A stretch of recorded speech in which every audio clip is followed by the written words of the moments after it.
നിങ്ങളെല്ലാവരെയും വളരെ വിനയത്തോടുകൂടി ഇന്നത്തെ ഈ ആരാധനയിലേക്ക് സ്വാഗതം ചെയ്യുന്നു.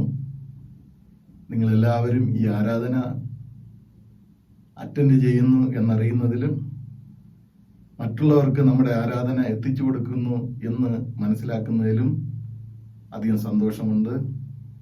ദൈവം നിങ്ങളെല്ലാവരെയും അനുഗ്രഹിക്കട്ടെ. നമുക്ക് ദൈവത്തെ ആരാധിക്കാം. ദൈവം ആത്മാവാകുന്നു.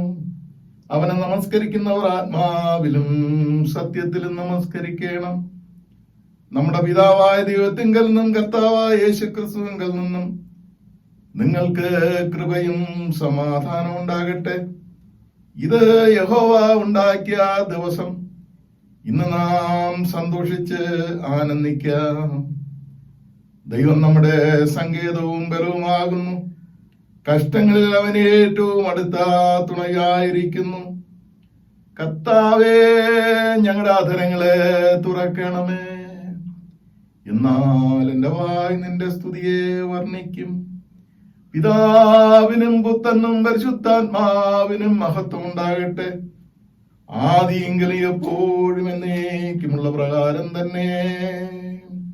ആമേൻ. സർവശക്തനായ ദൈവമേ, നിനക്ക് സകല ഹൃദയങ്ങളും തുറന്നിരിക്കുന്നവയും സകല ആഗ്രഹങ്ങളും അറിയപ്പെട്ടവയും നിന്നിൽ നിന്ന് രഹസ്യങ്ങളൊന്നും മറവല്ലാത്തതുമാകുന്നുവല്ലോ. ഞങ്ങളങ്ങേ പൂർണ്ണമായി സ്നേഹിപ്പാനും അവിടുത്തെ പരിശുദ്ധ നാമത്തെ യോഗ്യമായി മഹത്വപ്പെടുത്തുവാനും അവിടുത്തെ പരിശുദ്ധാത്മാവിന്റെ നിശ്വാസത്താൽ ഞങ്ങളുടെ ഹൃദയങ്ങളെ നനവുകളെ ഞങ്ങളുടെ കർത്താവായ യേശുക്രിസ്തു മൂലം വെടിപ്പാക്കണമേ. ആമേൻ.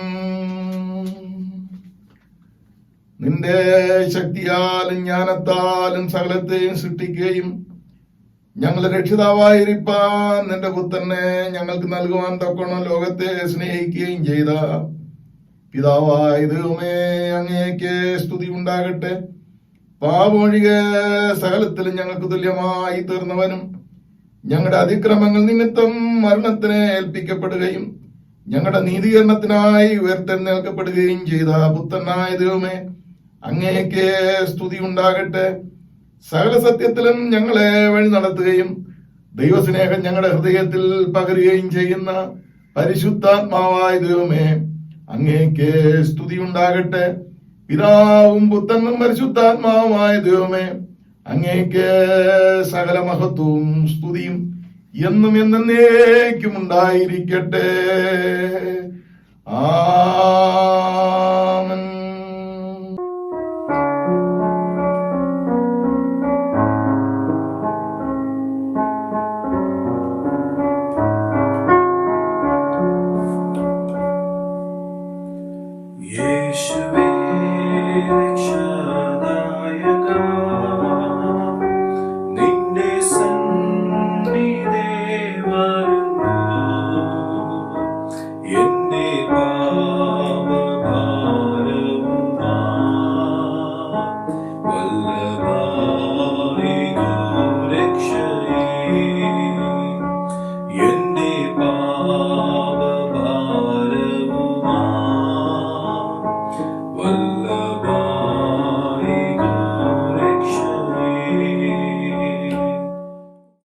പാപമില്ല എന്ന് നാം പറയുന്നുവെങ്കിൽ നമ്മെ തന്നെ വഞ്ചിക്കുന്നു. സത്യം നമ്മില്ലാതെയായി.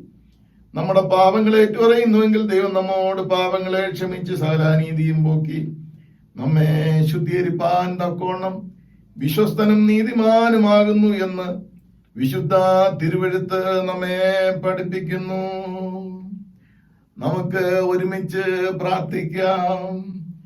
സ്വർഗസ്ഥ പിതാവേ, ഞങ്ങൾ നിനക്ക് ഞങ്ങളുടെ അയൽക്കാർക്കും വിരോധമായി പാപം ചെയ്തിരിക്കുന്നു എന്ന് ഏറ്റു പറയുന്നു. ഞങ്ങൾ പ്രകാശത്തിലല്ല ഇരുട്ടിലത്രേ നടന്നിരിക്കുന്നത്. ഞങ്ങൾ കർത്താവിന് നാം ഉച്ചരിക്കുന്നെങ്കിലും ഞങ്ങൾ അനീതി വിട്ടകന്നിട്ടില്ല. ഞങ്ങളോട് കരുണയുണ്ടാകണമേ. യേശു ക്രിസ്തുവിനത്തെ ഞങ്ങളുടെ സകല പാവങ്ങൾ ഞങ്ങളോട് ക്ഷമിക്കണമേ. നിന്റെ പരിശുദ്ധാത്മാവിനാൽ ഞങ്ങളെ പിടിപ്പാക്കണമേ. ഞങ്ങളെ മനോസാക്ഷികളെ ഉണർത്തണമേ. മറ്റുള്ളവരോട് ഹൃദയപൂർവ്വം ക്ഷമിപ്പാൻ തക്ക പ്രാപ്തി ഞങ്ങൾക്ക് നൽകണമേ.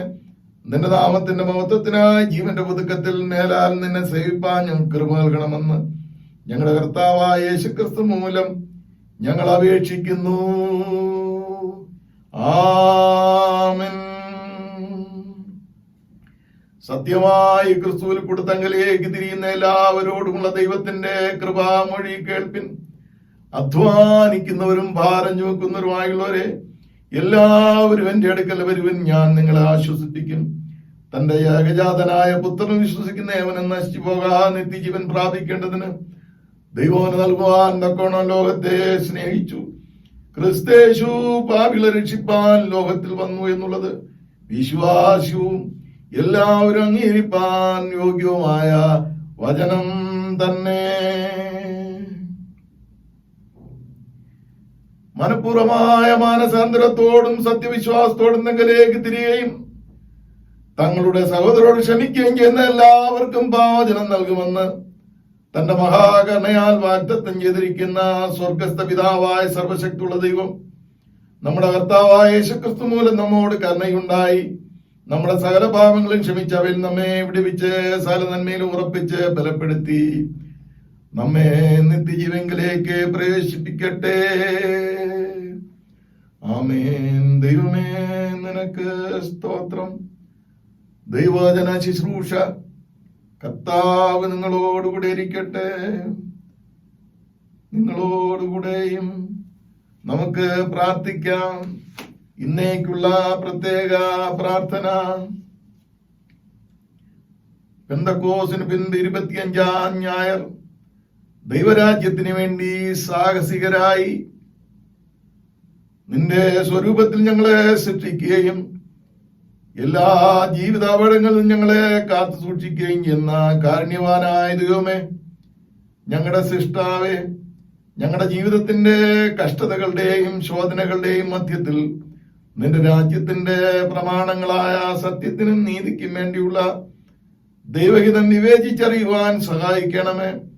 നിന്റെ മഹത്വത്തിനു വേണ്ടി കഷ്ടങ്ങൾ കണക്കിലെടുക്കാതിരിക്കുന്ന നിന്റെ പുത്രനിൽ ഞങ്ങളുടെ ദൃഷ്ടി ഉറപ്പിപ്പാൻ ഞങ്ങൾക്ക് കൃപ ചെയ്യണമെന്നും ദൈവരാജ്യത്തിനു വേണ്ടി സാഹസികരാകുവാൻ ഞങ്ങളെ ബലപ്പെടുത്തണമെന്നും അങ്ങയോടും പരിശുദ്ധാത്മാവിനോടും കൂടെ ഏകദൈവമായി കാലാവസാനം കൂടാതെ ജീവിച്ചു വാഴുന്ന യേശുക്രിസ്തു മൂലം ഞങ്ങൾ അപേക്ഷിക്കുന്നത് കൃപയോടുകൂടി കേൾക്കണമേ.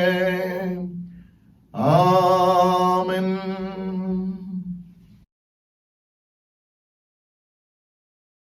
ഇന്നത്തെ ആരാധനയ്ക്കായി നിശ്ചയിച്ചിരിക്കുന്ന ഒന്നാം പാഠം എസ്തറിന്റെ പുസ്തകം 8-ാം അധ്യായം 1 മുതൽ 17 വരെയുള്ള വാക്യങ്ങൾ.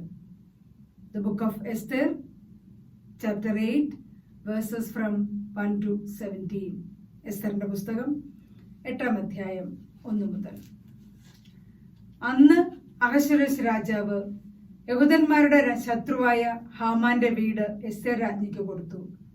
മൊർദെഖായിക്ക് തന്നോടുള്ള ചാർച്ച ഇന്നതെന്ന് എസ്തേർ അറിയിച്ചതുകൊണ്ട് അവൻ രാജസന്നിധിയിൽ പ്രവേശം പ്രാപിച്ചു. രാജാവ് ഹാമാന്റെ പക്കൽ നിന്നെടുത്ത തന്റെ മോതിരം ഊരി മൊർദെഖായിക്ക് കൊടുത്തു. എസ്തേർ മൊർദെഖായിയെ ഹാമാന്റെ വീട്ടിന് മേൽവിചാരകനാക്കി വെച്ചു. എസ്തേർ പിന്നെയും രാജാവിനോട് സംസാരിച്ച് അവന്റെ കാൽക്കൽ വീണു ആഗാഗനായ ഹാമാന്റെ ദുഷ്ടതയും അവൻ യഹൂദന്മാർക്ക് വിരോധമായി നിരൂപിച്ച ഉപായവും നിഷ്ഫലമാക്കണമെന്ന് കരഞ്ഞ് അപേക്ഷിച്ചു. രാജാവ് പൊൻചെങ്കോൽ എസ്തേറിന്റെ നേരെ നീട്ടി. എസ്തേർ എഴുന്നേറ്റ് രാജസന്നിധിയിൽ നിന്ന് പറഞ്ഞത്: രാജാവിന് തിരുവുള്ളമുണ്ടായി. തിരുമുമ്പാകെ എനിക്ക് കൃപ ലഭിച്ചു.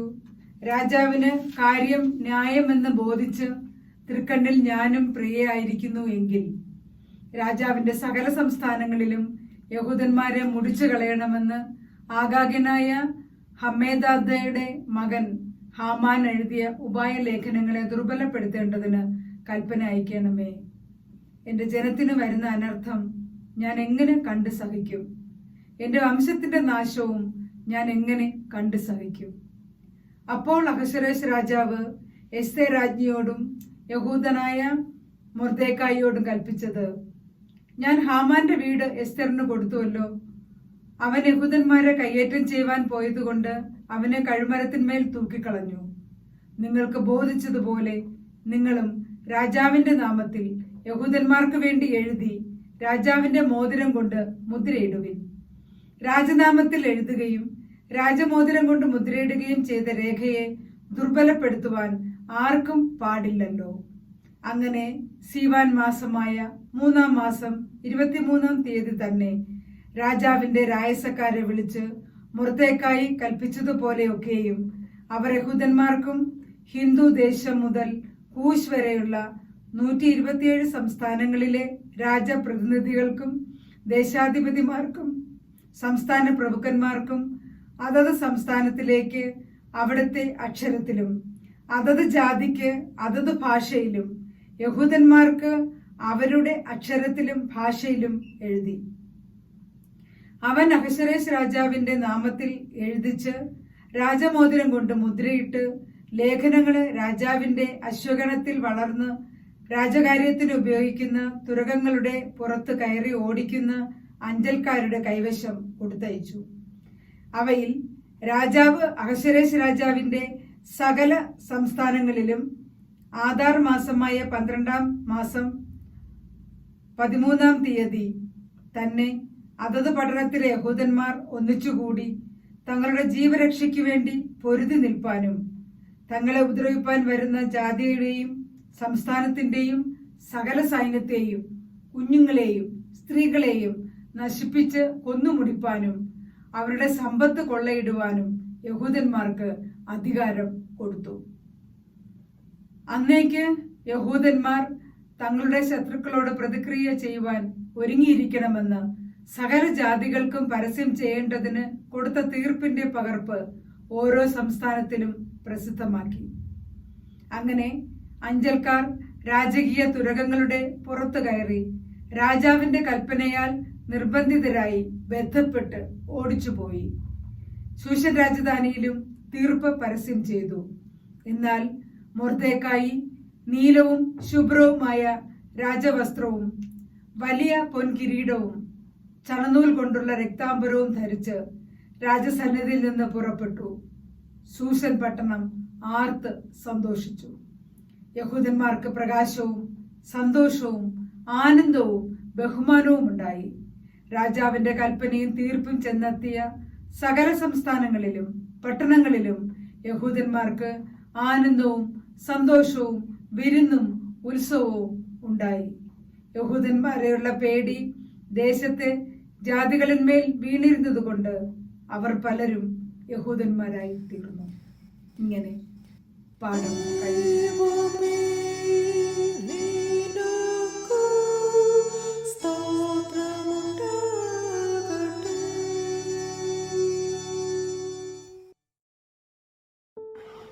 The Ten Commandments. God spoke all these words, saying, after each commandment, except the last, the people say, Lord, have mercy upon us, and incline our hearts to keep this law. I am the Lord your God. You shall have no other gods before me. Lord, have mercy upon us, and incline our hearts to keep this law. You shall not make for yourself a graven image, or any likeness of anything that is in heaven above, or that is in the earth beneath, or that is in the water under the earth. You shall not bow down to them or serve them.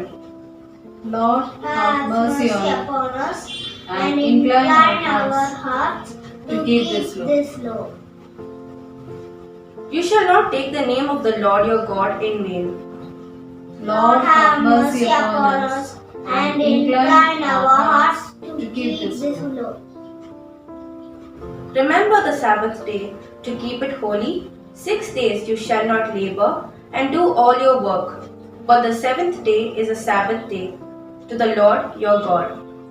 Lord, have mercy upon us and incline our hearts to keep this law. Honor your father and your mother. Lord, have mercy upon us and incline our hearts to keep this law.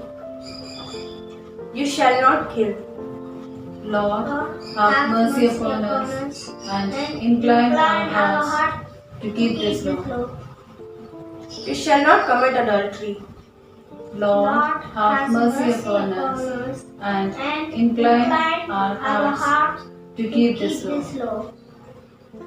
You shall not steal. Lord, have mercy upon us and incline our hearts to keep this law. You shall not bear false witness. Lord, have mercy upon us and incline our hearts to keep this law. You shall not covet. Lord, have mercy upon us and write all these thy laws in our hearts, we beseech thee.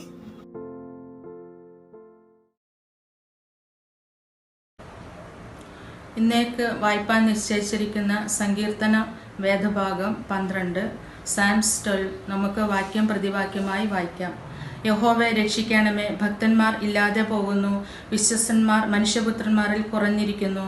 ഓരോരുത്തൻ താൻ കൂട്ടുകാരനോട് വ്യാജം സംസാരിക്കുന്നു, കപടമുള്ള അധരത്തോടും ഇരുമനസ്സോടും കൂടി അവർ സംസാരിക്കുന്നു.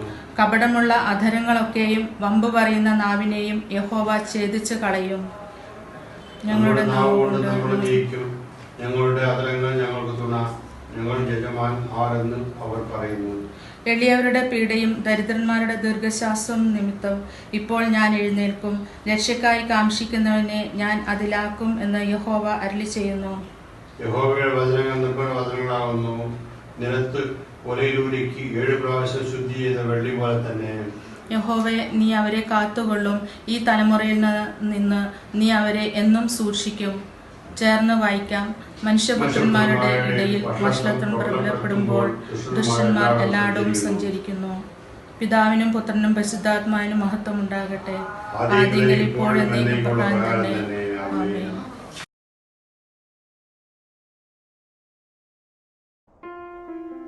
The Beatitudes. Blessed are the poor in spirit, for theirs is the kingdom of heaven. Blessed are those who mourn, for they will be comforted. Blessed are the meek, for they will inherit the earth. Blessed are those who hunger and thirst for righteousness, for they will be fulfilled. Blessed are the merciful, for they will be shown mercy. Blessed are the pure in heart, for they will see God. Blessed are the peacemakers, for they will be called children of God. Blessed are those who are persecuted because of righteousness, for theirs is the kingdom of heaven. Blessed are you when people insult you, persecute you, and falsely say all kinds of evil against you because of me. Rejoice and be glad, because great is your reward in heaven. For in the same way they persecuted the prophets who were before you.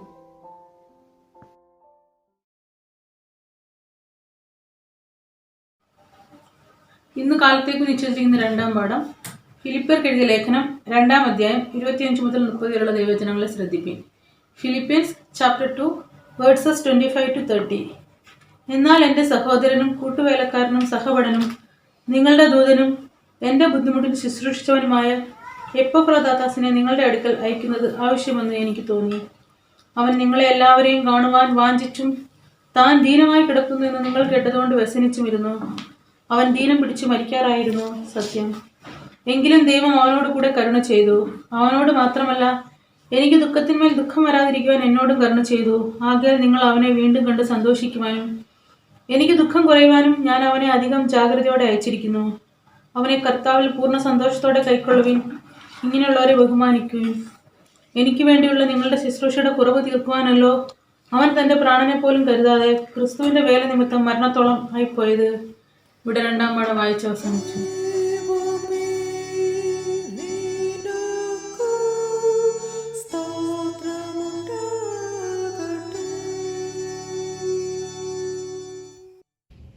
വിശുദ്ധ സുവിശേഷം മത്തായി എഴുതിയ സുവിശേഷം 10-ാം അധ്യായം 37-ാം വാക്യം മുതൽ 42-ാം വാക്യം വരെയുള്ള ദൈവവചനങ്ങളെ ശ്രദ്ധിപ്പിൻ. Matthew chapter 10 verses 37 to 42. എന്നേക്കാൾ അധികം അപ്പനെയോ അമ്മയോ പ്രിയപ്പെടുന്നവൻ എനിക്ക് യോഗ്യനല്ല. എന്നേക്കാൾ അധികം മകനെയോ മകളെയോ പ്രിയപ്പെടുന്നവൻ എനിക്ക് യോഗ്യനല്ല. തൻ്റെ ക്രൂശ് എടുത്തതിനെ അനുഗമിക്കാത്തവനും എനിക്ക് യോഗ്യനല്ല. തൻ്റെ ജീവനെ കണ്ടെത്തിയവൻ അതിനെ കളയും. എൻ്റെ നിമിത്തം തൻ്റെ ജീവനെ കളഞ്ഞവൻ അതിനെ കണ്ടെത്തും. നിങ്ങളെ കൈക്കൊള്ളുന്നവൻ എന്നെ കൈക്കൊള്ളുന്നു. എന്നെ കൈക്കൊള്ളുന്നവൻ എന്നെ അയച്ചവനെ കൈക്കൊള്ളുന്നു. പ്രവാചകൻ എന്ന് വെച്ച് പ്രവാചകനെ കൈക്കൊള്ളുന്നവന് പ്രവാചകന്റെ പ്രതിഫലം ലഭിക്കും. നീതിമാൻ എന്ന് വെച്ച് നീതിമാനെ കൈക്കൊള്ളുന്നവന് നീതിമാന്റെ പ്രതിഫലം ലഭിക്കും. ശിഷ്യൻ എന്ന് വെച്ച് ഈ ചെറിയവരിൽ ഒരുത്തന് ഒരു പാനപാത്രം തണ്ണീർ മാത്രം കുടിപ്പാൻ കൊടുക്കുന്നവന് പ്രതിഫലം കിട്ടാതെ പോകുകയില്ല എന്ന് ഞാൻ സത്യമായിട്ട് നിങ്ങളോട് പറയുന്നു. സുവിശേഷ വേദഭാഗം ഇവിടെ അവസാനിക്കുന്നു.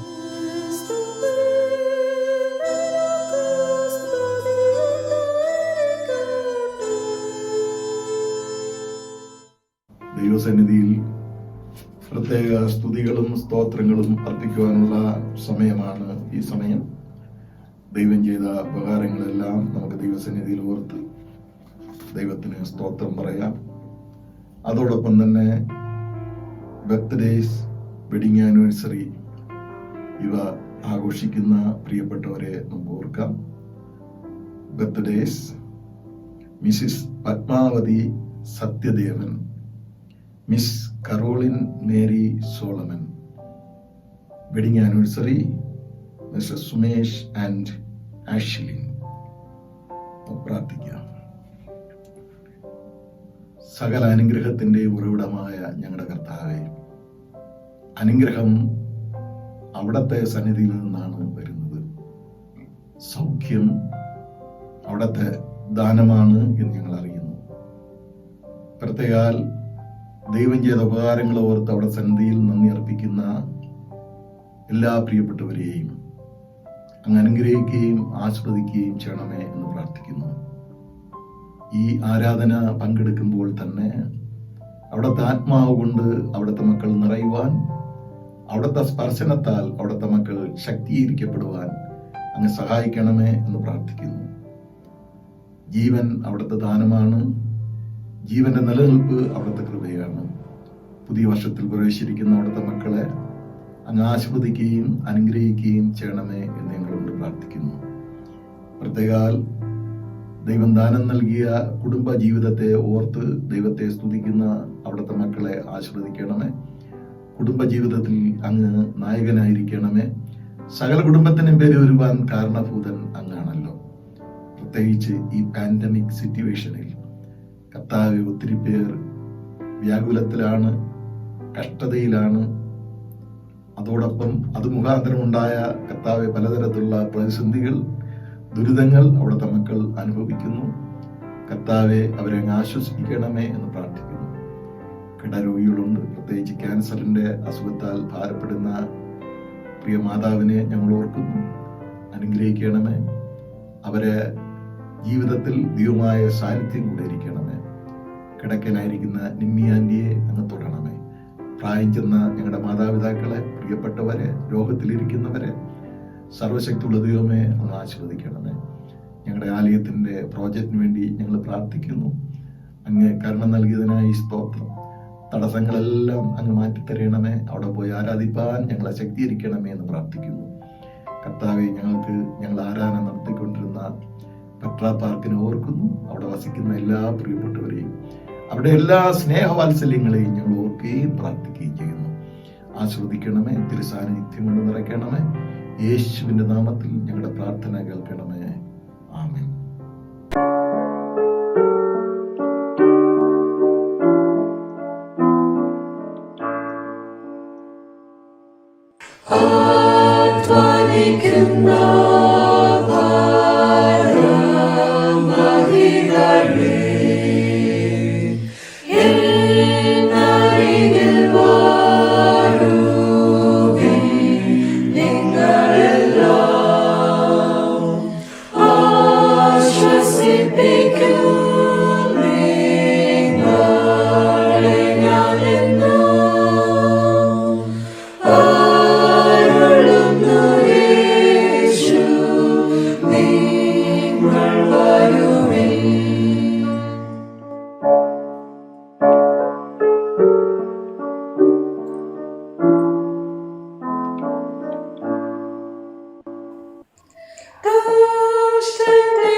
സകല അനുഗ്രഹങ്ങളുടെയും പിതാവേ,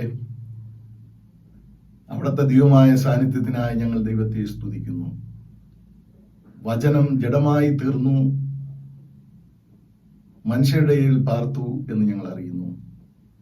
വചനത്തിന് തനിയെ പ്രവർത്തിക്കുവാനുള്ള ശക്തിയുണ്ടല്ലോ.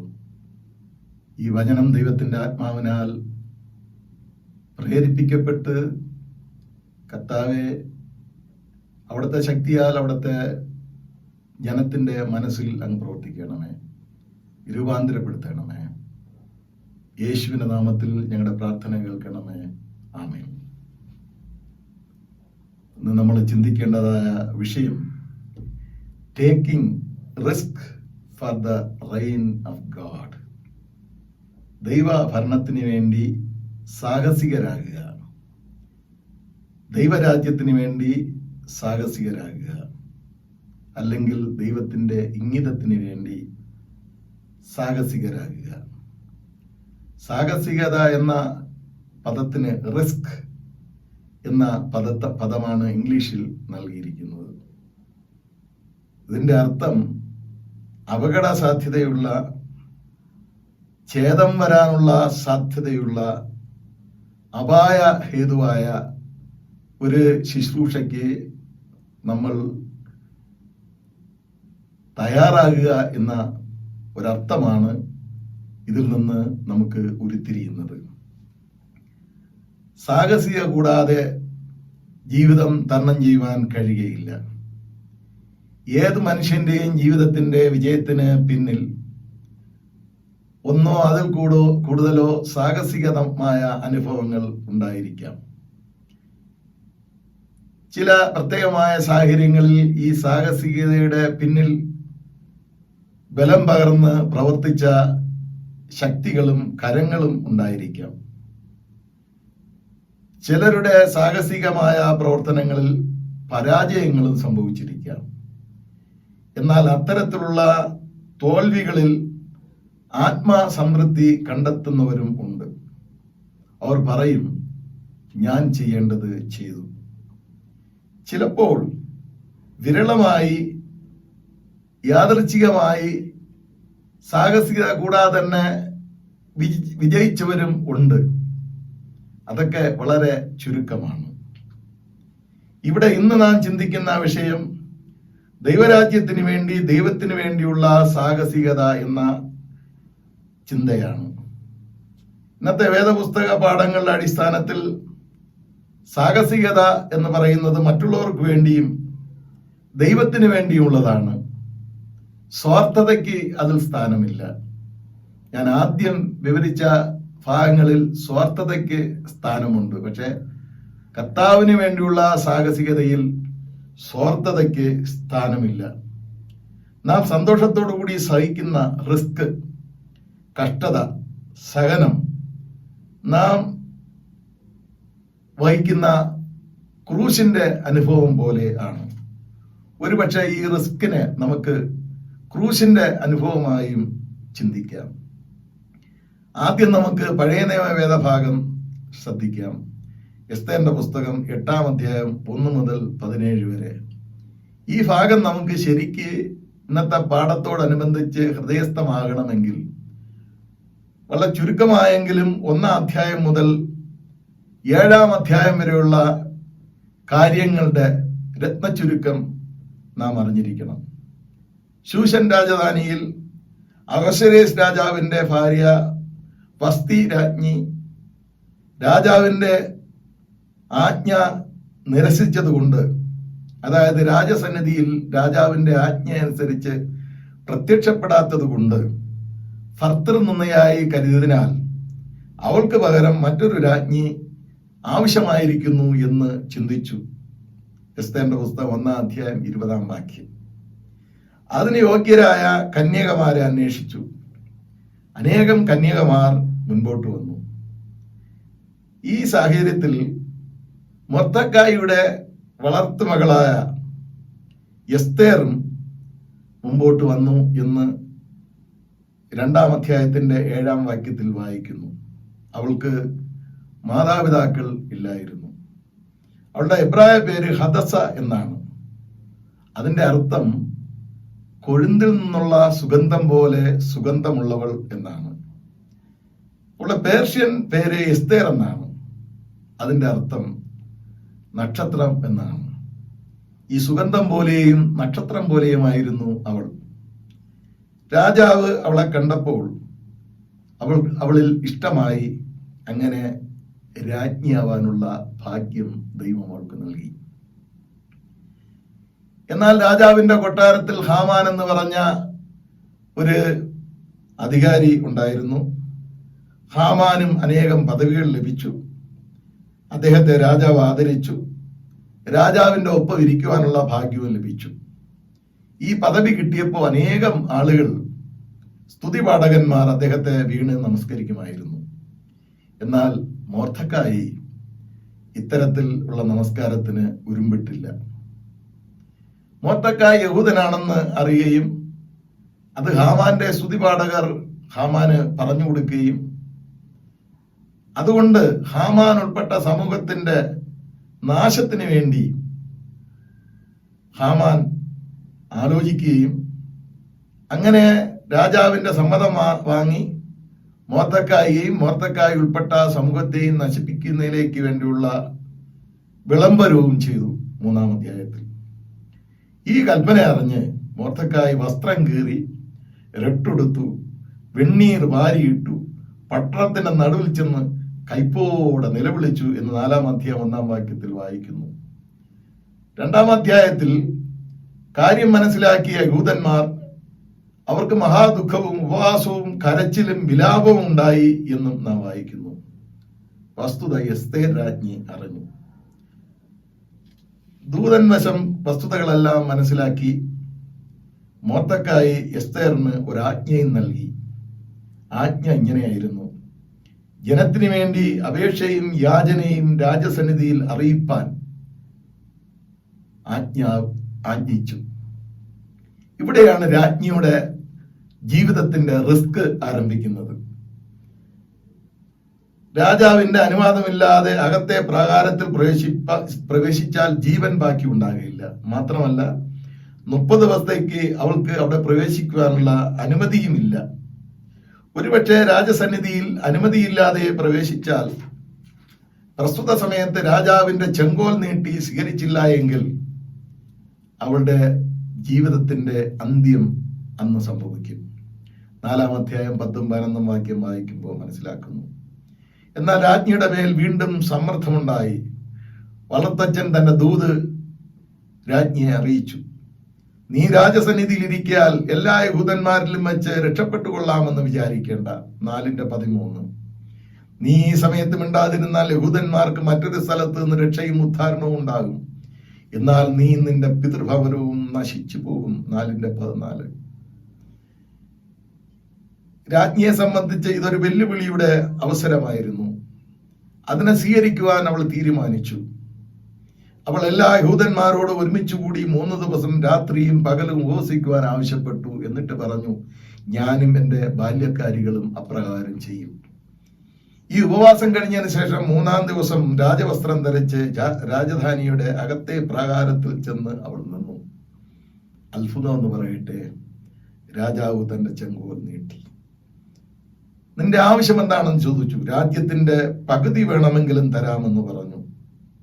പക്ഷെ ഒരു കാര്യം മാത്രം അവൾ ആവശ്യപ്പെട്ടു: ഹാമാനും രാജാവും അവളുടെ വിരുന്നിന് വരണം എന്ന് ആവശ്യപ്പെട്ടു. രാജാവ് അത് അംഗീകരിച്ചു. ഹാമാന് വീണ്ടും അഹങ്കാരമായി. കാരണം ഹാമാനെ മാത്രമേ രാജാവിനോടൊപ്പം വിരുന്നിന് ക്ഷണിച്ചിട്ടുള്ളൂ. അങ്ങനെ ഹാമാൻ പുറത്തു വന്നപ്പോ മൊർദെഖായിയെ കണ്ടു. മൊർദെഖായി ഹാമാനെ താണു വണങ്ങിയില്ല. അക്കാരണത്താൽ വീണ്ടും കോപം ജ്വലിച്ചു. പക്ഷേ കോപം പുറത്ത് പ്രകടമാക്കിയില്ല.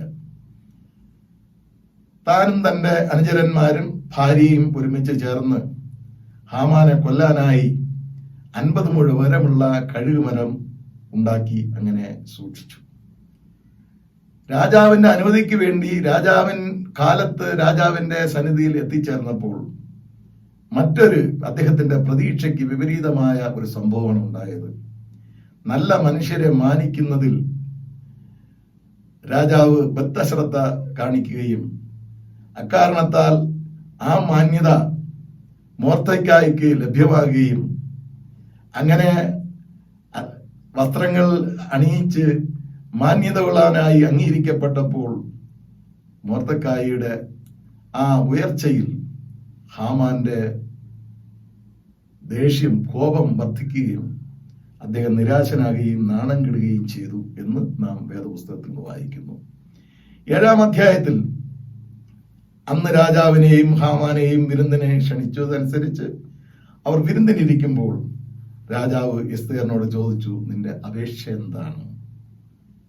അവൾ പറഞ്ഞു, 7-ന്റെ 4-ാം വാക്യത്തിൽ, എന്റെ ജീവനെയും എന്റെ ആഗ്രഹമോർത്ത് എന്റെ ജനത്തിന്റെ ജീവനെയും എനിക്ക് നൽകണമേ.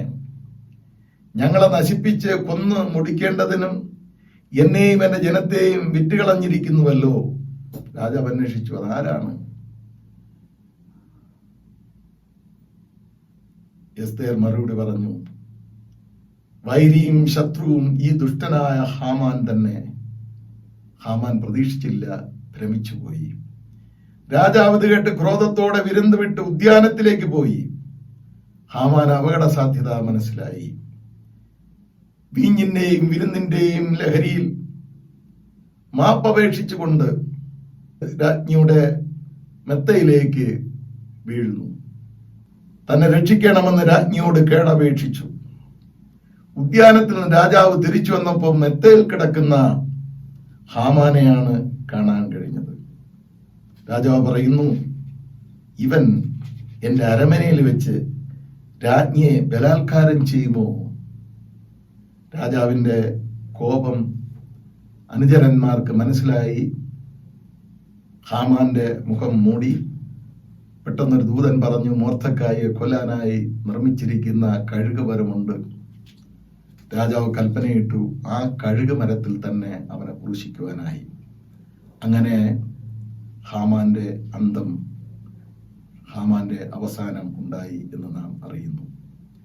ഇതിൽ നമുക്ക് മനസ്സിലാക്കാൻ സാധിക്കുന്നത്, നിറയുന്ന കണ്ണും പകരുന്ന കരവും പ്രാർത്ഥിക്കുന്ന നാവും ദൈവസന്നിധിയിൽ മുട്ടുമടങ്ങുന്ന മുഴങ്കാലുമുള്ള വ്യക്തിക്ക് ഒരിക്കലും ലജ്ജയുണ്ടാകുകയില്ല. നിറയുന്ന കണ്ണും പ്രാർത്ഥിക്കുന്ന നാവും മടങ്ങുന്ന മുഴങ്കാലുമുള്ള ഒരു വ്യക്തിക്ക് ഒരിക്കലും ലജ്ജയ്ക്ക് കാരണമാകുകയില്ല. ഇന്നത്തെ വേദഭാഗത്തിലേക്ക് വരാൻ നമുക്ക് ഇനി എളുപ്പം മനസ്സിലാക്കാനായിട്ട് സാധിക്കും. അതുകൊണ്ടാണ് ഞാൻ ഈ പ്രാരംഭ ഭാഗം ചുരുക്കമായി പറഞ്ഞത്. പലർക്കും ഈ സ്റ്റോറി കാണാപ്പാടമാണ്. എന്നാലും ഇന്നത്തെ തിരുവചന ധ്യാനത്തിന്റെ ശക്തിക്ക് വേണ്ടി കൂടെയാണ് ഞാൻ ഈ ഭാഗം വിവരിച്ചത്. ഹാമാന്റെ വീട് രാജ്ഞിക്ക് കൊടുത്തു. മൊർദെഖായി രാജസന്നിധിയിൽ പ്രവേശിച്ചു. ഹാമാന്റെ മോതിരം മൊർദെഖായിക്ക് കിട്ടി. എന്നാലും രാജ്ഞിയുടെ സാഹസികതയ്ക്ക് പരിഹാരം ഉണ്ടായില്ല. അവൾ വീണ്ടും രാജാവിന്റെ കാൽക്കൽ വീണു. രാജാവ് ചെങ്കോൽ നീട്ടി എസ്തറിനോട് അപേക്ഷിച്ചു. എസ്തർ എന്നോട് ചോദിച്ചു, എന്താണ് നിന്റെ ആവശ്യം? അപ്പൊ എസ്തർ പറഞ്ഞു, ഹാമാൻ എഴുതിയ ഉപായ ലേഖനങ്ങളെ ദുർബലമാക്കണമേ എന്ന് പറഞ്ഞു. എന്റെ വംശത്തിന്റെ നാശം സഹിക്കാവതല്ല.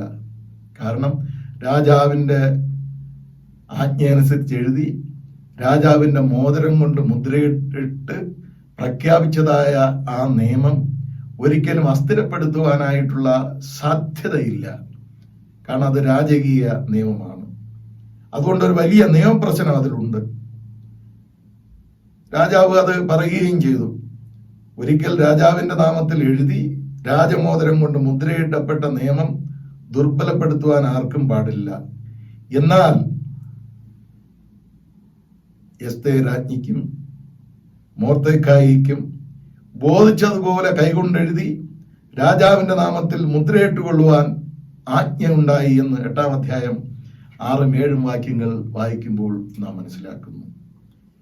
ഹിന്ദു ദേശം മുതൽ കൂശ് വരെയുള്ള 127 സംസ്ഥാനങ്ങളിൽ അതാതിടത്തെ ഭാഷയിലും അക്ഷരത്തിലും യഹൂദന്മാരെ സംരക്ഷിക്കുന്ന നിയമമുണ്ടാക്കി, എഴുതിയുണ്ടാക്കി, മുദ്ര വച്ച് ഇത് എത്തിക്കുവാനുള്ള ദൂതന്മാർ വഴി വളരെ വേഗത്തിൽ സഞ്ചരിക്കുന്ന കുതിരപ്പുറത്ത് അവർ സഞ്ചരിച്ച് ദേശത്തിന്റെ നാനാഭാഗത്തും നിയമങ്ങൾ എത്തിച്ചു. ശൂശൻ രാജധാനിയിലും ഇത് വിളംബരം ചെയ്തു. ദൈവത്തിന്റെ വചനം പറയുന്നു, യഹൂദന്മാർക്ക് പ്രകാശവും ആനന്ദവും സന്തോഷവും വിരുന്നും ഉത്സവവും ഉണ്ടായി എന്ന് വായിക്കുന്നു. 15-ാം വാക്യം. എന്നാൽ മോർദെഖായി നീലവും ശുഭ്രവുമായ വസ്ത്രവും വലിയ പൊൻകിരീടവും ചണനൂലുള്ള രക്താംബരവും ധരിച്ച് രാജസന്നിധിയിൽ നിന്ന് പുറപ്പെട്ടു. ശൂശൻ പട്ടണം ആർത്ത് സന്തോഷിച്ചു എന്ന് നാം വായിക്കുന്നു. നോക്കുക, ഒരു സ്ത്രീയുടെ വാസ്തവത്തിൽ സന്തോഷിക്കുവാൻ വലിയ ഉന്നതമായ ഒരു പദവിയിലെത്തിയ ഒരു സ്ത്രീ, ദൈവഭയമുള്ള ഒരു സ്ത്രീ, അവിടെ ത്യാഗനിർഭരമായ അനുഭവം, ജനത്തിന് വേണ്ടി വീണ് വണങ്ങി രാജാവിനോട് അപേക്ഷിക്കുവാൻ ഉപവാസത്തോടുകൂടി പ്രാർത്ഥനയോടുകൂടി അപേക്ഷിപ്പാനുള്ള ശക്തി അങ്ങനെ പ്രവർത്തിച്ചപ്പോ ദൈവം അത്ഭുതം പ്രവർത്തിച്ചു. ദൈവജനത്തിന് അനുഗ്രഹമുണ്ടായി എന്ന് വായിക്കുന്നു. ഒരു മൈനോറിറ്റി കമ്മ്യൂണിറ്റിയാണ് യഹൂദന്മാർ. അവിടെ അവർക്ക് സംരക്ഷണമുണ്ടായി എന്ന് നാം അറിയുന്നു. ദൈവജനത്തിന് വേണ്ടിയുള്ള എസ്തേർ രാജ്ഞിയുടെ സാഹസികതയും ഫലം കണ്ടു. നാമും ദൈവത്തിനു വേണ്ടി സാഹസികരാകുമ്പോൾ, ദൈവത്തിന് വേണ്ടി, ആ വാക്ക് ഓർത്തിരിക്കുക, ദൈവത്തിന്റെ ആജ്ഞപ്രകാരം സാഹസികരാകുമ്പോൾ ആ സാഹസികതയുടെ പിന്നിൽ പ്രവർത്തിക്കുന്ന ഒരു കരം, ദൈവത്തിന്റെ ശക്തി ഉണ്ടെന്ന് നാം ഓർമ്മിക്കുക. മത്തായി സുവിശേഷം 10-ാം അധ്യായം 37 മുതൽ 42 വരെയുള്ള ഭാഗങ്ങൾ ചുരുക്കമായിട്ട് ചിന്തിക്കുമ്പോൾ അവിടെ ദൈവവേലയിൽ തിരഞ്ഞെടുക്കപ്പെടുന്നവരെ കുറിച്ചും അല്ലെങ്കിൽ നിയോഗം ലഭിക്കുന്നവരെ കുറിച്ചുമാണ് രേഖപ്പെടുത്തിയിരിക്കുന്നത്. അവിടെ പറയുന്നു, അമ്മയോ അപ്പനെയോ മകനെയോ മകളെയോ ദൈവത്തെക്കാൾ പ്രിയപ്പെട്ടാൽ അവൻ ഈ ദൈവത്തിന്റെ വിളിക്ക് യോഗ്യനല്ല എന്നുള്ളതാണ്. പ്രത്യേകം ഓർക്കണം. മോർ ദാൻ മീ എന്ന് പറഞ്ഞാൽ അപ്പനെയും മക്കളെയും സ്നേഹിക്കരുത് എന്നുള്ളതല്ല, ദൈവത്തെക്കാൾ മറ്റൊന്നിനെയും സ്നേഹിക്കുവാൻ പാടില്ല. എന്നിട്ട് പറയുന്നു, തന്റെ ക്രൂശെടുത്ത് എന്നെ അനുഗമിക്കാത്തവനും എനിക്ക് യോഗ്യനല്ല എന്ന് പറഞ്ഞാൽ തന്റെ ക്രൂശെടുക്കുക, തന്റെ സ്വാർത്ഥതയെ കളയുക, അങ്ങനെ അനുഗമിക്കുക. അങ്ങനെ അനുഗമിക്കാത്തവനും എനിക്ക് യോഗ്യനല്ല എന്നുള്ളതാണ്. സ്വന്തം ജീവനേക്കാൾ ദൈവത്തെ സ്നേഹിക്കുക. വേണ്ടി വന്നാൽ ജീവൻ വച്ചു കൊടുക്കേണ്ടി വന്നാലും ജീവൻ വച്ചുകൊടുത്ത് ദൈവത്തെ സ്നേഹിക്കുന്ന ഒരു അനുഭവമുള്ള അവസ്ഥയാണ് ഇവിടെ വിവരിക്കുന്നത്. 40-42 വാക്യങ്ങൾ നമ്മൾ വായിക്കുമ്പോൾ ഇങ്ങനെ സാഹസികമായി വരുന്നവർ അനാഥരല്ല എന്ന് നാം മനസ്സിലാക്കുന്നു. വചനം പറയുന്നു, ഇത്തരത്തിലുള്ളവരെ കൈക്കൊള്ളുന്നവൻ യേശുവിനെ കൈക്കൊള്ളുന്നു. ഇങ്ങനെ യേശുവിനെ കൈക്കൊണ്ടാൽ അത് പിതാവിനെയും കൈക്കൊള്ളുന്നതിന്, എന്നെ അയച്ചവനെയും കൈക്കൊള്ളുന്നതിന് തുല്യമാണെന്ന് യേശു ക്രിസ്തു പഠിപ്പിക്കുന്നു. 40-ാം വാക്യം, നിങ്ങളെ കൈക്കൊള്ളുന്നവൻ എന്നെ കൈക്കൊള്ളുന്നു, എന്നെ കൈക്കൊള്ളുന്നവൻ എന്നെ അയച്ച പിതാവിനെ കൈക്കൊള്ളുന്നു. ഇങ്ങനെ സാഹസികതയോടുകൂടി അയക്കപ്പെടുന്നവർ അനാഥരല്ല എന്നുള്ളതാണ് ഇവിടെ സൂചിപ്പിക്കുന്നത്. 42-ാം വാക്യം, ശിഷ്യൻ എന്ന് വെച്ച് ഈ ചെറിയവരിൽ ഒരുത്തൻ ഒരു പാനപാത്രം തണ്ണീർ മാത്രം കുടിപ്പാൻ കൊടുക്കുന്നവർക്ക് പ്രതിഫലം കിട്ടാതെ പോകയില്ല എന്നും നാം വായിക്കുന്നു. ഇത്തരത്തിൽ ദൈവവേല സ്വീകരിച്ചവർ അതിഥികളാണ്. അവരെ സ്വീകരിക്കണം, അവർക്ക് ആതിഥേയത്വം അരുളി അവരെ അംഗീകരിക്കണമെന്ന് വചനത്തിലൂടെ ഗ്രഹിക്കുന്നു. മത്തായി ഇത്തരത്തിലുള്ളവരെ നീതിമാന്മാരെന്നാണ്, ഇങ്ങനെ സ്വയം ത്യജിക്കപ്പെട്ടവരെ നീതിമാന്മാരായെന്നാണ് രേഖപ്പെടുത്തുന്നത്. യാക്കോബിന്റെ ലേഖനം വായിക്കുമ്പോൾ നീതിമാന്റെ ശ്രദ്ധയോടുകൂടിയ പ്രാർത്ഥന ഏറെ ഫലിക്കുന്നു. യാക്കോബിന്റെ ലേഖനം 5-ാം അധ്യായം 16-ാം വാക്യം. മാർക്കോസ് ഇങ്ങനെയുള്ളവരെ ശിശുക്കളായിട്ട് കണക്കാക്കുന്നു എന്ന് പറഞ്ഞാൽ അതിന്റെ അർത്ഥം എന്താണ്? ഇങ്ങനെയുള്ളവർക്ക് അൻപും കരുതലും നൽകുവാൻ സഭ അല്ലെങ്കിൽ വിശ്വാസികൾ ശ്രദ്ധിക്കണം എന്നുള്ളതാണ്. അപ്പൊ ഇത്തരത്തിൽ റിസ്ക് എടുത്ത് മുമ്പോട്ട് വരുന്നവരെ തള്ളിക്കളയാനുള്ള ഒരു വ്യവസ്ഥിതിയല്ല നമുക്ക് വേദഭാഗം പഠിക്കുമ്പോൾ ഗ്രഹിക്കുവാൻ സാധിക്കുന്നത്. അവർക്ക് എല്ലാവരുമുണ്ട്, അവർ അംഗീകരിക്കണം എന്നുള്ള സൂചന ഇവിടെ നിന്ന് ഗ്രഹിക്കുന്നു. മാത്രമല്ല അവർക്ക് ദൈവത്തിന്റെ സാന്നിധ്യമുണ്ട്. ഞാനോ ലോകാവസാനത്തോളം എല്ലാ നാളും നിങ്ങളോട് കൂടെ ഉണ്ട് എന്നാണ് മത്തായി സുവിശേഷത്തിൽ നമുക്ക് അതിന്റെ ഒടുവിലത്തെ വാക്യത്തിൽ നിന്ന് മനസ്സിലാക്കാൻ സാധിക്കും. 28:20 മാത്രമല്ല, യോഹന്നാൻ സുവിശേഷം 14 18 വാക്യം, ഞാൻ നിങ്ങളെ ഒരിക്കലും അനാഥരായി വിടുകയില്ല. നിങ്ങൾ അനാഥരല്ല. ഈ സാഹസിക യാത്രയിൽ ദൈവം നിങ്ങളോട് കൂടെയുണ്ട്, സഭ നിങ്ങളോട് കൂടെയുണ്ട്, വിശ്വാസികൾ നിങ്ങളോട് കൂടെയുണ്ട്. നമ്മൾ ഫിലിപ്പിയ ലേഖനം വായിക്കുമ്പോൾ അത് കുറച്ചുകൂടെ നമ്മുടെ മനസ്സിൽ ദൃഢമാകുന്നു. ഫിലിപ്പിയ ലേഖനം പൗലൂസിന്റെ ലേഖനമാണ്. ഫിലിപ്പിയ ലേഖനത്തെ കാരാഗ്രഹ ലേഖനം എന്നാണ് അറിയപ്പെടുന്നത്. 4 കാരാഗ്രഹ ലേഖനങ്ങളുണ്ടല്ലോ. അതായത് പൗലൂസ് റോമിലെ കാരാഗ്രഹത്തിൽ വെച്ച് എഴുതിയ ലേഖനങ്ങൾ, എഫേസ്യ ലേഖനം, കൊലോസ്യ ലേഖനം, ഫിലിപ്പിയ ലേഖനം, ഫിലമോൻ എഴുതിയ ലേഖനം. ഇതാണ് കാരാഗ്രഹ ലേഖനം. ഫിലിപ്പിയ എന്ന് പറയുന്ന ഈ പട്ടണം സൃഷ്ടിച്ചത് അലക്സാണ്ടർ ദ ഗ്രേറ്റിന്റെ പിതാവ് ഫിലിപ്പാണ്. അതുകൊണ്ടാണ് അദ്ദേഹത്തിന്റെ പേരിൽ ഈ പട്ടണം അറിയപ്പെട്ടത്. AD 52 പൗലൂസിന്റെ 2ാം മിഷണറി യാത്രയിലാണ് ഈ സഭ സ്ഥാപിതമായത്. വളരെ പ്രതിസന്ധികൾ സഹിച്ചുകൊണ്ട് അപ്പോസ്തലപ്രവൃത്തി 16-ാം അധ്യായം വായിക്കുമ്പോൾ നമുക്ക് അറിയാൻ സാധിക്കുന്നു. വളരെ പ്രതിസന്ധി, അടിയും തൊഴിയും പാടും സഹിച്ചുകൊണ്ട് ഉണ്ടാക്കി എടുത്ത വളരെ റിസ്കായിട്ട് ദൈവത്തിന് വേണ്ടി നിർമ്മിച്ച അല്ലെങ്കിൽ ദൈവത്തിന് വേണ്ടി വിളിച്ചു ചേർക്കപ്പെട്ട ഒരു സമൂഹമാണ് ഫിലിപ്പിയൻ സമൂഹമെന്ന്, ഫിലിപ്പിയയിലെ വിശ്വാസികളെന്ന് നമുക്ക് വേദപുസ്തകം വായിക്കുമ്പോൾ ഗ്രഹിക്കാനായി സാധിക്കുന്നു. പൗലൂസ് കാരാഗ്രഹത്തിലായിരിക്കുമ്പോൾ അദ്ദേഹത്തിന് രോഗമുണ്ട്. അത് മാത്രമല്ല, മരണം മുന്നിൽ കണ്ടുകൊണ്ടാണ് ആ കാരാഗ്രഹത്തിൽ അദ്ദേഹം ജീവിച്ചത്. പൗലൂസ് 2 പ്രാവശ്യം ഫിലിപ്പിയ സന്ദർശിച്ചു എന്ന് അപ്പോസ്തലപ്രവൃത്തി 20-ാം അധ്യായം നമ്മൾ വായിക്കുമ്പോൾ 1ഉം 2ഉം 6ഉം വാക്യങ്ങൾ വായിക്കുമ്പോൾ നമുക്ക് ഗ്രഹിക്കാനായിട്ട് സാധിക്കുന്നു. മാത്രമല്ല, സാമ്പത്തികമായി പൗലൂസിന്റെ കഷ്ടതയിൽ സഹായിച്ച ഒരു സഭയാണ് ഫിലിപ്പിയ സഭ. 4-ാം അധ്യായം 10ഉം 18ഉം വാക്യങ്ങൾ അത് നമ്മളെ ഓർമ്മിപ്പിക്കുന്നു. വളരെ സ്നേഹത്തോടുകൂടി, അതായത് നല്ല സ്നേഹം പൗലൂസിന് വേണ്ടി പങ്കുവച്ച ഒരു സഭ. ഇപ്പൊ ഈ കത്തിൽ എപ്പഫ്രോദിത്തോസ് പൗലൂസിനെ സേവിക്കുന്നതിനുള്ള നിയോഗമുണ്ടായി എന്നും, എന്നാൽ ആ സേവനം നിമിത്തം കഠിനമായ രോഗം പിടിപെട്ടുവെന്നും, കൃപയാൽ എപ്പിഫ്രോദിത്തസിന് സൗഖ്യം ലഭിച്ചു എന്നും, എന്നാൽ അദ്ദേഹത്തിന്റെ ക്ഷീണ നിമിത്തം സ്വന്തം ഭവനത്തിലേക്ക് തിരിച്ചു പോകാനുള്ള സാധ്യത ഉണ്ട് എന്നും പൗലൂസ് ഗ്രഹിച്ചു. എന്നാൽ അദ്ദേഹത്തിന്റെ തിരിച്ചുപോക്ക് തെറ്റിദ്ധാരണകൾ ഉണ്ടാക്കുമെന്ന് പൗലൂസിന് മനസ്സിലാകുകയും ഈ തെറ്റിദ്ധാരണകൾക്ക് പരിഹാരമായി ഈ കത്ത് എഴുതുകയും ചെയ്തു എന്ന് ചരിത്രത്തിലൂടെ മനസ്സിലാക്കാൻ സാധിക്കുന്നു. ഇതുപോലെ പല പ്രശ്നങ്ങളും സഭയ്ക്കകത്ത് ഉണ്ടായി എങ്കിലും ആ പ്രശ്നങ്ങളെ ഒന്നും ഞാനിപ്പോ പറയാനായി ശ്രമിക്കുന്നില്ല.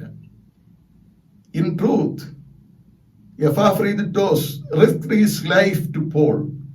പൗലൂസിന് വേണ്ടി തന്റെ ജീവിതം സാഹസികമാക്കി തീർത്തു എന്ന് നാം അറിയുന്നു. ഫിലിപ്പിയ സഭയിലെ സഹായം സ്വീകരിച്ചുകൊണ്ട് പൗലൂസിനടുക്കൽ പോവുകയും പൗലൂസ് എഴുതുന്ന കത്തുകൾ ഈ സഭയ്ക്ക് കൊണ്ട് എത്തിക്കുകയും ചെയ്യുന്നതിലൊക്കെ അദ്ദേഹം വളരെ ബദ്ധശ്രദ്ധനായിരുന്നു എന്ന് നാം അറിയുന്നു. അതുകൊണ്ട് ഈ ചെയ്ത ഉദവി പൗലൂസ് ഓർക്കുകയും ഈ വ്യക്തിയെക്കുറിച്ച് പൗലൂസ് വളരെ ആദരവോടുകൂടി സഭയെ അറിയിക്കുകയും ചെയ്യുന്നു. ഇങ്ങനെയാണ് നമുക്ക് മനസ്സിലാക്കാൻ സാധിക്കുന്നത്. ഹി ആസ് ഹിസ് ബ്രദർ, അവൻ എൻ്റെ സഹോദരനാണ്. ഹിസ് ഫെല്ലോ വർക്കർ, എൻ്റെ സഹപ്രവർത്തകനാണ്. ഫെല്ലോ സോൾജർ, എൻ്റെ സഹപടയാളിയാണ്. Is the messenger and the servant of my need. Messenger എന്ന പദം ഗ്രീക്കിൽ രേഖപ്പെടുത്തിയിരിക്കുന്നത് അപ്പോസ്തലോസ് എന്നാണ്. അപ്പോസ്തലൻ എന്ന ആ ഒരു പദത്തോടുകൂടി, തുല്യതയുള്ള ഒരു പദത്തോടു കൂടിയാണ് ആ പദം ഗ്രീക്കിൽ രേഖപ്പെടുത്തിയിരിക്കുന്നത്. ഹീസ് സെർവന്റ് എന്ന പദം രേഖപ്പെടുത്തിയിരിക്കുന്നത് ലെയ്റ്റോർഗസ് എന്നാണ്. സ്ഥാനാധിപതി അല്ലെങ്കിൽ അംബാസിഡർ എന്ന പദം കൊണ്ട് ഈ എപ്പിഫ്രോദിത്തോസിനെ വിശേഷിപ്പിക്കുന്നതായിട്ട് നാം അറിയുന്നു. തുല്യ പ്രാധാന്യമുള്ള ഒരു വ്യക്തിയാണ്. അതുകൊണ്ട് ആപത്ത് കാലങ്ങളിൽ, കഷ്ടകാലങ്ങളിൽ മറ്റുള്ളവർക്ക് വേണ്ടിയുള്ള സംരക്ഷണത്തിന്റെ റിസ്ക് സഭ ഏറ്റെടുക്കണം. സഭയ്ക്ക് വേണ്ടി റിസ്ക് സഹിച്ച സാഹസികത സഹിച്ച അല്ലെങ്കിൽ സാഹസികമായി സഭയെ പോറ്റിപ്പുലർത്തിയ ഈ മനുഷ്യന്റെ ആപത്ത് കാലത്തിൽ ഈ മനുഷ്യനെ പോഷിപ്പിക്കുവാനുള്ള, സ്നേഹിക്കുവാനുള്ള റിസ്ക് സഭ ഏറ്റെടുക്കണമെന്നാണ് പൗലോസ് ഇവിടെ ഉദ്ദേശിക്കുന്നത്. സഭയ്ക്ക് വേണ്ടി, ദൈവത്തിന് വേണ്ടി, ദൈവരാജ്യത്തിന് വേണ്ടി സാഹസികമാകുന്നവരെ അല്ലെങ്കിൽ ജീവിതം ഒഴിഞ്ഞു വെക്കുന്നവരെ സഭ മറന്നു കളയാൻ പാടില്ല. അവരെ തിരസ്കരിക്കരുത്. അവരെ തിരസ്കരിക്കുന്നത് നന്ദികേടാണ് എന്ന് നാം ഗ്രഹിച്ചിരിക്കുക. അതുകൊണ്ട് ഈ മനുഷ്യനെ പൂർണ്ണ സന്തോഷത്തോടുകൂടി കൈക്കൊള്ളുവാൻ, ബഹുമാനിപ്പാൻ പൗലോസ് സഭയെ ഉപദേശിക്കുന്നതായി നാം ദൈവത്തിന്റെ വചനത്തിൽ നിന്ന് വായിക്കുന്നു. അവനെ ആദരിക്കുവാൻ, അങ്ങനെ അവനെ ആദരിച്ചാൽ ഇന്ന് ജയിലിലായിരിക്കുന്ന പൗലോസിന്റെ ദുഃഖത്തിന് കുറവ് വരും എന്നുള്ളതാണ് 28-ാം വാക്യം വായിക്കുമ്പോൾ നാം ഗ്രഹിക്കുന്നത്. ദൈവത്തിന്റെ വചനം പറയുന്നു, എബ്രായ ലേഖനം 13-ാം അധ്യായം 7-ാം വാക്യം, നിങ്ങളോട് ദൈവവചനം സംസാരിച്ച് നിങ്ങളെ നടത്തിയവരെ ഓർത്തുകൊള്ളുവിൻ, അവരുടെ ജീവിതാവസാനം ഓർത്ത് അവരെ വിശ്വാസം അനുകരിപ്പിൻ എന്ന് നാം വായിക്കുന്നു. ദൈവരാജ്യത്തിന് വേണ്ടി സാഹസികരാകുവാൻ സാധിക്കുമോ? പലപ്പോഴും പല ഉത്തരവാദിത്തങ്ങൾ ഏറ്റെടുക്കുവാനായി നമ്മോട് ആവശ്യപ്പെടുമ്പോൾ എനിക്ക് മുമ്പേ നിന്നും ചെയ്യാൻ സാധിക്കില്ല, ഞാൻ അതിൻ്റെ പിന്നിൽ നിന്ന് ചെയ്തു കൊള്ളാം, എനിക്ക് ക്ഷീണമുണ്ട്, ഉത്തരവാദിത്തങ്ങളുണ്ട്, സാഹസികമായി ഒന്നും എനിക്ക് ഏറ്റെടുക്കുവാൻ സാധിക്കുന്നില്ല. പ്രിയപ്പെട്ടവരെ, ദൈവത്തിന് വേണ്ടി വേല ചെയ്യുമ്പോൾ നാം സാഹസികതരായി തന്നെ മുമ്പോട്ട് വരണം. അതാണ് ദൈവത്തിന്റെ ആഗ്രഹം. ഈ സാഹസികമായ യാത്രയിൽ, ഈ സാഹസികമായ പ്രവൃത്തിയിൽ, ഈ ക്രൂശ് വഹിച്ചുകൊണ്ടുള്ള ഈ പ്രവൃത്തിയിൽ ദൈവം നമ്മോട് കൂടെ ഉണ്ട്. നാം ഒറ്റയ്ക്കല്ല ഈ സാഹസികതയിൽ പങ്കുചേരുന്നത്. ഈ റിസ്ക് ഉള്ള ഈ പ്രവൃത്തിയിൽ ദൈവത്തിന്റെ സാന്നിധ്യം നമ്മോട് കൂടെ ഉണ്ട്. അതാണ് എസ്തേറിന്റെ അനുഭവത്തിൽ നിന്ന് നമുക്ക് മനസ്സിലാക്കാനായി സാധിക്കുന്നത്. അതാണ് ശിഷ്യന്മാരെ വിളിച്ച് യേശുക്രിസ്തു പഠിപ്പിച്ച അനുഭവത്തിൽ നിന്ന് നമുക്ക് മനസ്സിലാക്കാൻ സാധിക്കുന്നത്. അതാണ് പൗലോസിന്റെ ജീവിതത്തിൽ എപ്പഫ്രോദിസിന് വേണ്ടി സംസാരിക്കുമ്പോൾ നമുക്ക് മനസ്സിലാക്കാനായിട്ട് സാധിക്കുന്നത്. നമുക്ക് സാഹസികരാകുവാൻ പറ്റുമോ, അതോ അത് മറ്റാരെങ്കിലും പ്രവൃത്തിയാണോ? ചിന്തിക്കുക, ആലോചിക്കുക, തീരുമാനിക്കുക. ദൈവം നമ്മെ അതിലേക്ക് വേണ്ടി ശക്തീകരിക്കട്ടെ. ആമേൻ.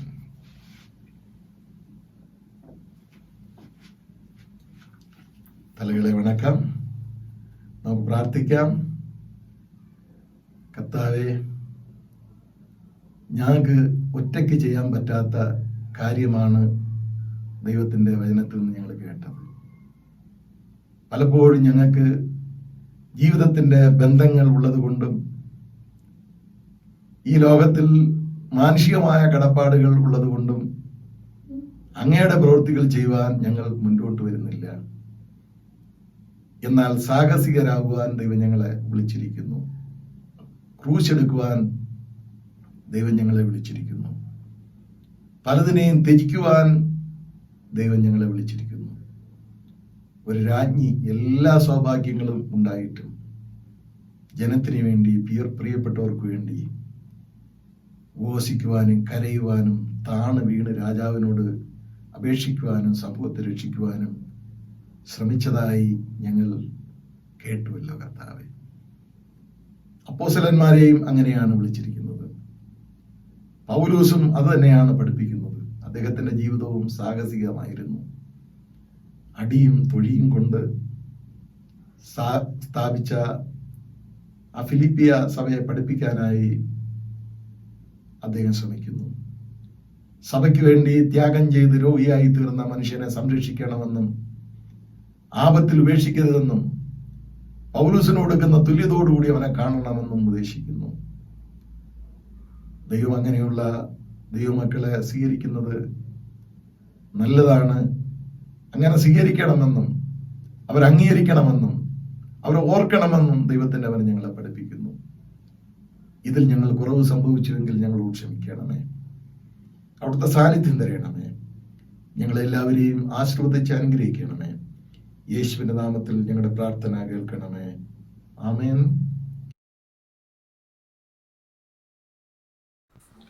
സർവശക്തനായ പിതാവായി ആകാശത്തെയും ഭൂമിയും സൃഷ്ടിച്ചവനായ ദൈവത്തിൽ ഞാൻ വിശ്വസിക്കുന്നു.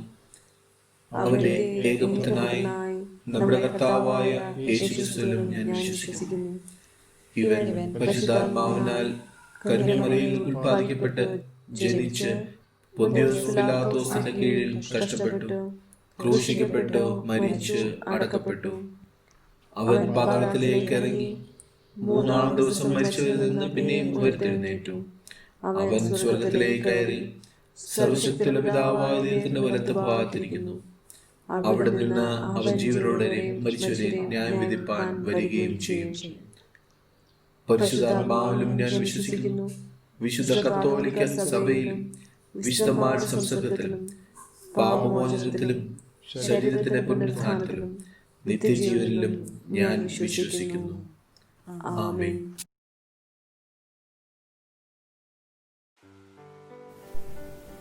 പ്രാർത്ഥനയ്ക്കായി നമുക്ക് തലകളെ വണക്കാം. കർത്താവെ, ഞങ്ങൾക്ക് ദാനമായി തന്നിരിക്കുന്ന ഈ പുതിയ ദിവസത്തിനായി നന്ദിയോടെ സ്തോത്രം ചെയ്തു. കഴിഞ്ഞ ഒരാഴ്ചക്കാലം മുഴുവൻ ഞങ്ങളെ കരുണയോടെ കാത്തുപരിപാലിച്ച വലിയ കൃപയ്ക്കായി ഞങ്ങൾ അങ്ങയെ സ്തുതിക്കുന്നു. പല ഭവനങ്ങളായി ഈ ആരാധനയിൽ പങ്കെടുക്കുന്ന ഓരോരുത്തരെയും ഓർത്ത് പ്രാർത്ഥിക്കുന്നു. ഞങ്ങളുടെ സഭയെ ഓർത്ത് പ്രാർത്ഥിക്കുന്നു. സഭാ ശുശ്രൂഷകനെയും കുടുംബത്തെ ഓർത്ത് പ്രാർത്ഥിക്കുന്നു. സഭയിലെ എല്ലാ സംഘടനകളെയും അതിൻ്റെ ചുമതല വഹിക്കുന്നവരെയും ഓർത്ത് പ്രാർത്ഥിക്കുന്നു. ഞങ്ങളുടെ ചർച്ച് ബിൽഡിംഗ് പ്രൊജക്ടിനെ ഓർത്ത് പ്രാർത്ഥിക്കുന്നു. സാമ്പത്തികമായ ബുദ്ധിമുട്ടുകളും മറ്റു തടസ്സങ്ങളും മാറ്റി അതിൻ്റെ പണികളെല്ലാം പൂർത്തീകരിക്കാനായിട്ട് ഞങ്ങളെ സഹായിക്കുവാൻ പ്രാർത്ഥിക്കുന്നു. പലവിധങ്ങളായ ആവശ്യമിരിക്കുന്നവരെ ഓർത്ത് പ്രാർത്ഥിക്കുന്നു. വാർദ്ധക്യ സഹജമായ പ്രയാസങ്ങൾ അനുഭവിക്കുന്നവരെ ഓർക്കുന്നു. പലവിധങ്ങളായ രോഗങ്ങളാൽ കഷ്ടപ്പെടുന്നവരെ ഓർത്ത് പ്രാർത്ഥിക്കുന്നു. ഷെറിൻ്റെ ഫാദർ, നിമിയുടെ ഫാദർ, ഇൻസിയുടെ father, Nimu aunty, Grace aunty, Viji എന്നിവരെ തൃക്കനുകളിൽ ഏൽപ്പിച്ച് പ്രാർത്ഥിക്കുന്നു. കോവിഡ് രോഗവ്യാപനം മൂലം ജോലിയിലും മറ്റു പ്രവർത്തനങ്ങളിലും ബുദ്ധിമുട്ടുകൾ അനുഭവിക്കുന്നവരെ ഓർത്ത് പ്രാർത്ഥിക്കുന്നു. ഓൺലൈൻ പഠനം നടത്തുന്ന വിദ്യാർത്ഥികളെ ഓർത്ത് പ്രാർത്ഥിക്കുന്നു. ആരോഗ്യരംഗത്ത് പ്രവർത്തിക്കുന്നവരെ ഓർത്ത് പ്രാർത്ഥിക്കുന്നു. ഞങ്ങളുടെ വിദേശത്തെ തൃക്കനുകളിൽ ഏൽപ്പിച്ച് പ്രാർത്ഥിക്കുന്നു. തുടർന്നുള്ള ഓരോ അപേക്ഷയുടെയും പിന്നാലെ കർത്താവെ കരുണയുണ്ടാകണമെന്ന് ദൈവവാക്യമായി പറയാം. മേലിൽ നിന്നുള്ള സമാധാനത്തിന് വേണ്ടിയും നമ്മുടെ ആത്മാക്കളുടെ രക്ഷയ്ക്ക് വേണ്ടിയും നമുക്ക് കർത്താവിനോട് പ്രാർത്ഥിക്കാം. കർത്താവെ കരുണയുണ്ടാകണമേ.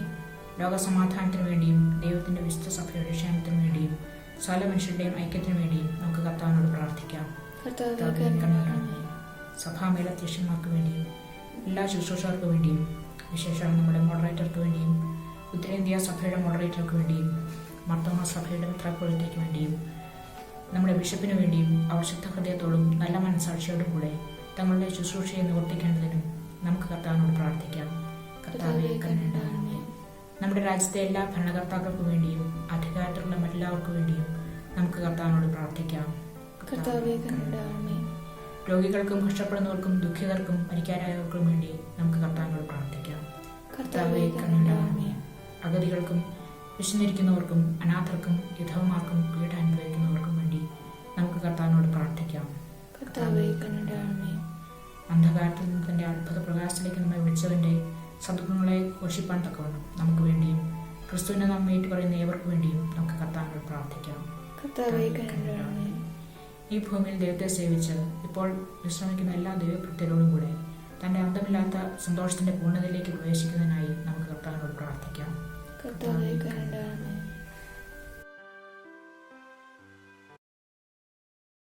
Almighty God, Father of all mercies, we thy unworthy servants do give thee most humble and hearty thanks for all thy goodness and loving kindness to us and to all men. We bless thee for our creation, preservation, and all blessings of this life. but above all for thine inestimable love in the redemption of the world by our Lord Jesus Christ, for the means of grace and for the hope of glory. And we beseech thee, give us the due sense of all thy mercies, that our hearts may be unfeignedly thankful, and that we show forth thy praise, not only with our lips, but in our lives, by giving ourselves to thy service, and by walking before thee in holiness and righteousness all our days. Through Jesus Christ our Lord, to whom with thee and the Holy Spirit be all honor and glory, world without end. Amen. Glory be to God. Welcome one and all in the precious name of our Lord and Savior Jesus Christ. Thanks and praise and glory be unto our Lord for his sustenance, providence in this troubled time.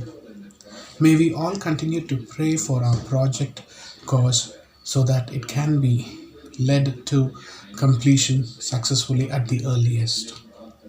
We are on the lookout for a laptop.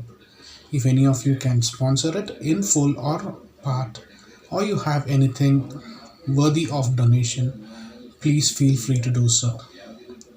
Further to the instructions from KCD, there would be no carol rounds this season. However, we are planning on a virtual carol service. Details will be let known in due course. Thank you, Achin, Rijo, for bringing us this worship together. Thank you. God bless us all.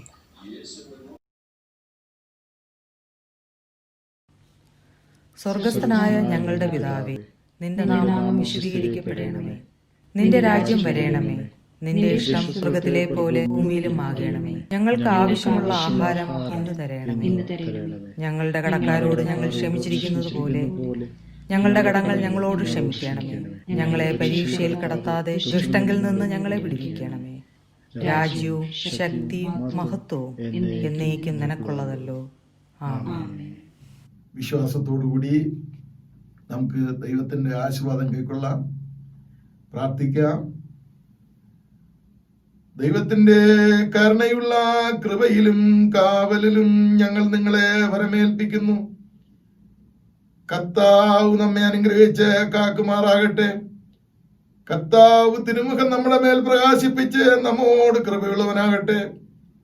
കർത്താവ് തിരുമുഖം നമ്മുടെ മേൽ ഉയർത്തി നമുക്കെല്ലാവർക്കും സമാധാനം നൽകുമാറാകട്ടെ.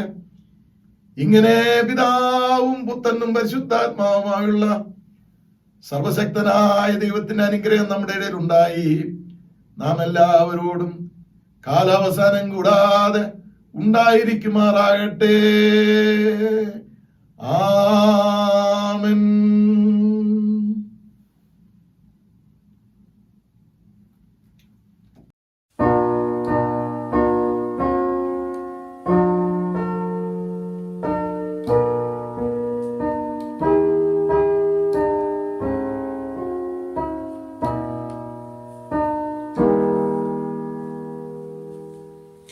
We